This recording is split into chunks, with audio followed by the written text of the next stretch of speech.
Radhe Radhe my all cuties. সকাল সকাল ঘুম থেকে উঠে একটু ঢং করে ভিডিও শ্যুট করে স্নান টান করে ফার্স্টে পুজোটা দিয়ে দিয়েছিলাম। পুজো দেওয়ার পর বাজার থেকে না অনেক দিন আগে ক্লে নিয়ে এসেছিলাম আর কি।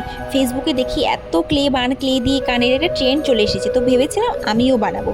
তো ক্লেগুলো যখন কিনে নিয়ে এসে দেখি কি ভেতরগুলো না কেমন একটা চ্যাটচ্যাটা টাইপের আর কি। হ্যাঁ, আর খুব হালকা হয় এগুলো। শুকানোর পর না একদম একদম হালকা হয়ে যায়, একদমই ভারী হয় না।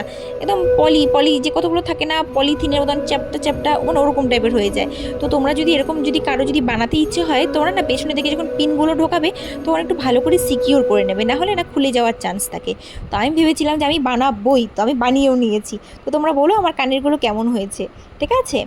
তারপরে পার্সেল চলে এসেছিলো, রেয়া এখানে পার্সেলগুলো ওপেন করছিল। তো ফ্লিপকার্ট নাকি মেশো থেকে একটা ব্যাগ অর্ডার করেছিলাম, আমার ঠিক মনে নেই। তোমাদের যদি কারো ব্যাগটা ভালো লাগে তোমরা আমাকে বলো, আমি ডিসক্রিপশানে লিঙ্ক দিয়ে দেবো ব্যাগটার, ঠিক আছে। ভালো ছিল ব্যাগটা, আমার কাছে তো ভালো লেগেছে। তারপর আর কি এগুলো ব্যাগ ঠ্যাগ করে দুপুরে লাঞ্চ টাঞ্চ করে একটু আইসক্রিম খাচ্ছিলাম সন্ধ্যাবেলায়। কি গরম পড়েছিল। তো আইসক্রিম খাওয়ার পর ও আমাকে বলছিল তুই খা তুই খা। আমি আবার না আমার নিজেকে আমাকে যেটুকু দেবে আমি ওটুকুই খাবো। আমি না আবার কারো থেকে যে ওই যে নিয়ে খাওয়া, একটু ওর থেকে একটু চেটে খাওয়া, ওর থেকে একটু নিয়ে খাওয়া, আমি ওগুলো পারি না। আমারটা আমিই খাবো এমন। তারপরে না এগুলো খাওয়া দাওয়ার পর রাত্রেবেলা আর ভাতই খেতে পারিনি, কারণ সন্ধ্যাবেলায় অনেক হেভি খাওয়া হয়ে গেছিলো, হট ডগ কাকলেট এসব খেয়ে ফেলেছিলাম। তো আজকের মতো এখানেই টাটা বাই বাই, ভালো থেকো সবাই।